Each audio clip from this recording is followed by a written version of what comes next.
On my trip to Africa, I noticed many differences between Africa and America. One thing was I didn't know that they had cars in Africa.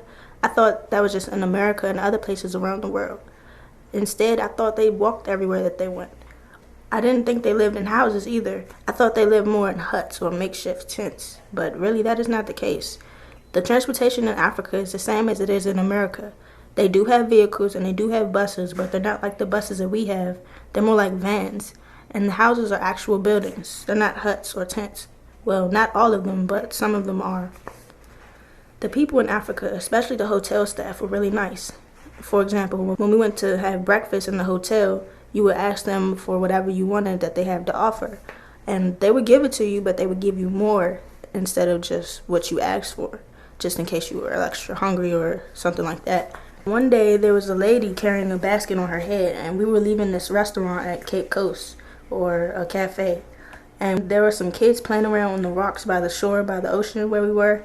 And this lady, or this young girl, she must have been around 18 or 19 years old, and she had walked up to me and had this big basket on her head, and she was just balancing it with her hands, and at the same time she balanced it on her head. And so she just took it off her head and gave it to me and put it on my head. And I was a little confused about why she did that or what I was supposed to do with it, but it was kind of interesting because you don't get to do that on a daily basis, whereas they do. So I got to, I guess, step into her footsteps. I learned a lot about myself from going to Africa. I learned to accept other cultures and to be open to new things other than things that I do on a daily basis. My dance experience was fun.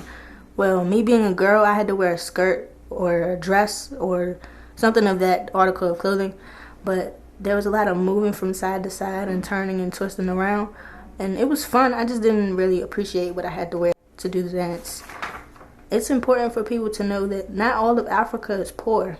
That's important because we tend to sympathize with Africans, or at least the children of Africa, when really not all children are like that. Not everyone is poor in Africa. Most countries are actually well-to-do.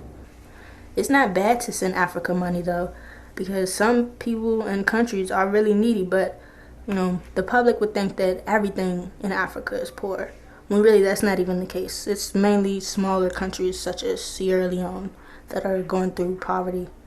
But it's bad for people to think that because they'll tend to give more money to people who don't even deserve it. People that have working jobs, they'll give them the money, but instead they won't do something better with it.